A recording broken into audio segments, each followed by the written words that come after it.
So, armed U.S. Special Forces veterans are being hired to patrol a key checkpoint in Gaza as hundreds of thousands of Palestinians cross to return north.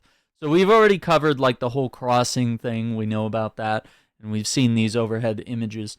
But UG Solutions, a private security company based in North Carolina, is hiring around 96 U.S. veterans to staff the checkpoint, all with Special Forces backgrounds, reporting from Reuters. The job starting rate is $1,100 per day with a $10,000 advance.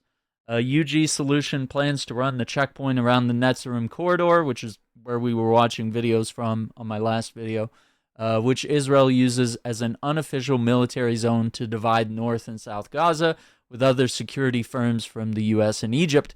And some of its contractors are already on the ground, reports Reuters. Hundreds of thousands of Palestinians are walking or driving hours to return to what remains of their homes in the north. The contracted veterans will reportedly search vehicles and be armed with the same rifles used by Israeli soldiers, but are not permitted to block or detain people.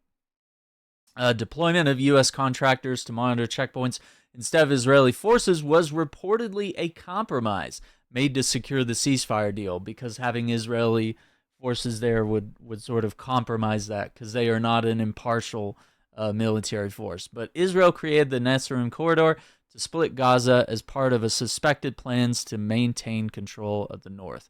Although UG Solutions is a new company, other U.S. private security contractors hired in conflict zones have a track record of killings and human rights abuses.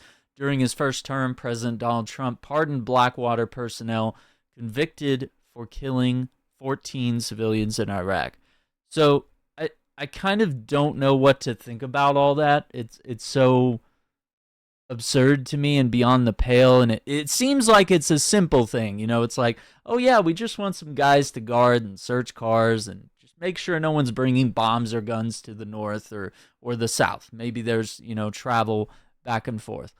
But when you hear about human rights abuses and that these veterans are essentially, being given the same weapons Israeli forces would have, it just doesn't look like a good sign. It just seems like bad things are going to happen here.